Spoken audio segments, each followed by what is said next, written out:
வணக்கம் சார்.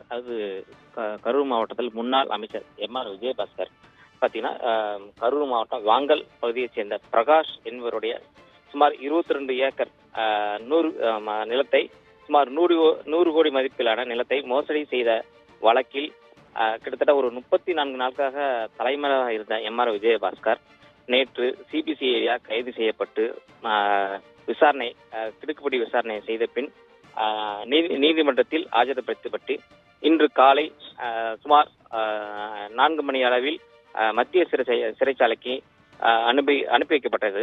அதனைத் தொடர்ந்து பலத்த பாதுகாப்புடன் அனுப்பி வைக்கப்பட்டது.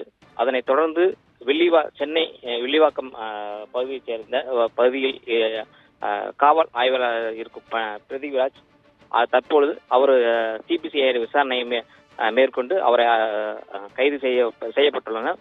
அவர் எதனால் கைது செய்யப்பட்டார் என்றால், அவர் சென்னை வில்லிவாக்கம் பகுதியில் விஜயபாஸ்கர் நில மோசடி சம்பந்தமாக பத்திரம் தொலைந்து விட்டது என்ற அடிப்படையில் அங்க வழக்கு பதிவு செய்யப்பட்டது. அதனை தொடர்ந்து அங்கு அவர் சான்றிதழ் இங்கே காணவில்லை, கண்டுபிடிக்க முடியவில்லை என சான்றிதழ் கொடுத்த விவகாரத்தில் அவர் கரூர் சிபிசிஐடி போலீசார் அவரை நேற்று காலை கைது செய்து கரூர் கொண்டு வரப்பட்டு விசாரணை மேற்கொள்ளப்பட்டது. கிட்டத்தட்ட சுமார் ஒரு 5 மணி நேரமாக விசாரணை செய்த பின்பு கரூர் நீதிமன்றத்தில் ஆஜர்படுத்தப்பட்டு 15 நாள் காவலில் இருக்கும்படி நீதிபதி பரத் உத்தரவிட்ட பின்பு